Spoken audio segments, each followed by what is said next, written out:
What if, by accident, you found yourself pulled into a secret world you never meant to enter, a place you weren't invited to but somehow never got asked to leave? Imagine opening your phone one day and finding yourself quietly included in a group chat of men your late husband's closest friends where jokes fly, secrets spill, and crude humor runs wild. You don't type, you don't speak, you simply stay. And little by little, you begin to see pieces of the man you loved through the words of those who knew him before you. Would you leave? Or would you stay, silently watching a world that feels both foreign and comforting? That's exactly what happened to her. About 10 years ago, not long after her husband passed away, she was suddenly added to a WhatsApp group. She didn't know if it was by accident, or if one of his buddies thought she should be there for practical reasons. At first, it seemed innocent enough. The men were organizing a reunion trip, scattered as they were across countries and continents. She wasn't going to be part of it. She didn't even respond. She thought that once the planning was over, she'd be removed, or maybe she'd slip out quietly. But neither happened. Instead, she stayed. And so began her strange membership in a world she was never supposed to belong to. Every so often, sometimes months apart, the chat would light up with life. Old friends cracking jokes, sharing memes, tossing around stories only they understood. The language was rough, the humor raw, sometimes crossing lines that made her flinch. It was locker room banter, unfiltered and unapologetic. A place that wasn't hers. But buried in the noise was something else, something that kept her there. Memories. Laughter. Stories of her husband. They spoke of him casually, naturally, like he was still just around the corner. They'd mention silly things he did, jokes he cracked, or moments she had never known about. And suddenly, the man she loved felt alive again, woven into their conversations, present in their memories. It became her secret window into him. Every time the chat buzzed, her heart tugged. She didn't type, she didn't react. She just read, soaking up the echoes of his life before her, clinging to details she could never get anywhere else. In their words, she found pieces of him she'd never known. Funny, careless, joyful pieces that were now hers to hold on to. It was bittersweet, comforting, yet painful, healing, yet heavy. But along with comfort came unease, because with every crude joke and offhand comment, she wondered, what if they noticed her? What if one of them suddenly realized, she's here? She's been here all along. Would they be embarrassed? Angry? Would they think she was intruding on something sacred? Something that belonged only to them? Leaving wasn't easy either.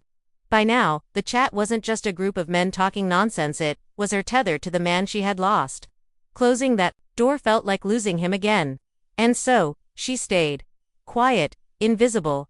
Yet in her silence, she wrestled with contradictions. Sometimes she laughed quietly at their banter, feeling oddly included. Other times, she felt like an imposter, a ghost haunting a space she wasn't meant to inhabit. She questioned herself constantly. Was this healthy?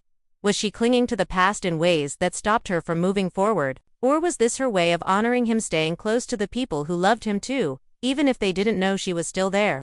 The loneliness made it harder. Grief often isolates, and this strange pocket of connection filled a gap nothing else could. But it also reminded her of what she had lost. Every joke that mentioned his name was a knife and a bomb at the same time, and so she lives in this paradox. She belongs and doesn't belong. She is seen and unseen, comforted and unsettled. The group chat has become more than a digital thread, is a living paradox of love, loss, laughter, and secrets. What she doesn't know and what none of us know is how this will end. Will she one day slip out quietly, erasing her presence, before they ever notice? Will she be discovered, her silent years revealed in a moment of awkward surprise? Or will she stay forever, an unseen witness to friendships and memories that tie her to the man she still loves? The tension is constant. Every ping of the chat carries both excitement and dread. And maybe that's what makes her story so compelling. Not just about a group chat, it's about grief, about connection, about how we hold on to the people we've lost in the strangest, most unexpected ways. Readers who've heard her story react in deeply personal ways. Some understand immediately the desperate need to stay tethered, to keep the person you've lost alive in whatever form you can. Others worry for her heart, warning that clinging to this secret could deepen her pain or prevent her from healing fully. A few suggest honesty, that she should tell the group she's been there, explain what it has meant for her, and maybe find support she doesn't even know she could have. But most simply nod in empathy, because grief never follows rules.